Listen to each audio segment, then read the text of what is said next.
राधा राधा सगळ्यांना. रामकृष्ण हरी, जय सीताराम.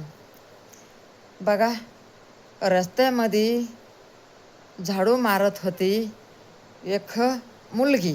लय दिवसाची बात आहे, लय दिवसाची बात आहे. झाडू मारत होती मुलगी, म्हणजे झाडू मारताना. तर तिला एका म्हणजे गाडीवाल्याचे असे पडलेले पैसे बघितले.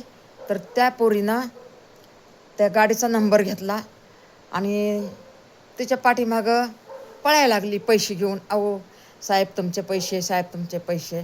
तर ते आता गाडी घेऊन आता पुढं पळायला म्हणलं, ही पोरगी किती पळणार बरं. आणि मग पैसे हातात घेऊन अशी उभं राहिली. एक पोरगा आलं, म्हणतो ओळखीचंच आलं. ते म्हणतं का का का लागले आरडायला तुम्ही. तर म्हणती त्या गाडीवाल्याचे पैसे पडले. तर मी मागं गेले तरी त्या बाबांनी काय मागं बघितला नाही, पण मी नंबर घेतलाय. परी म्हणला दे, मग तुला नसले पाहिजे तर मला दे.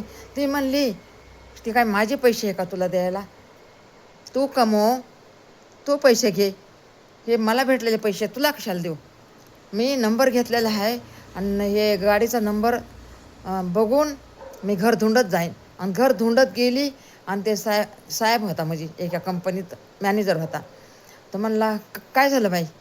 तर म्हणते तुमचे पैसे तुमच्याच गाडीमधून पडले, मी बघितले होते, तेच पैसे मी तुम्हाला घेऊन आले. तर म्हणतो असे इमानदार लोक कुणाला भेटणार आहेत. बघा किती आजकाल इमानदार लोक असतात बघा की. पहिल्यापासूनच आहे हो. एक अर्ध तसं असतं, पण एक अर्ध असतं लालच असतं. त्याला काय करणार आपण तरी. सगळ्यांना सुखी ठेव देव, हे का नाही, आणि सत्याची बुद्धी देव. रामकृष्ण हरी, रामकृष्ण हरी. नमस्कार, नमस्कार.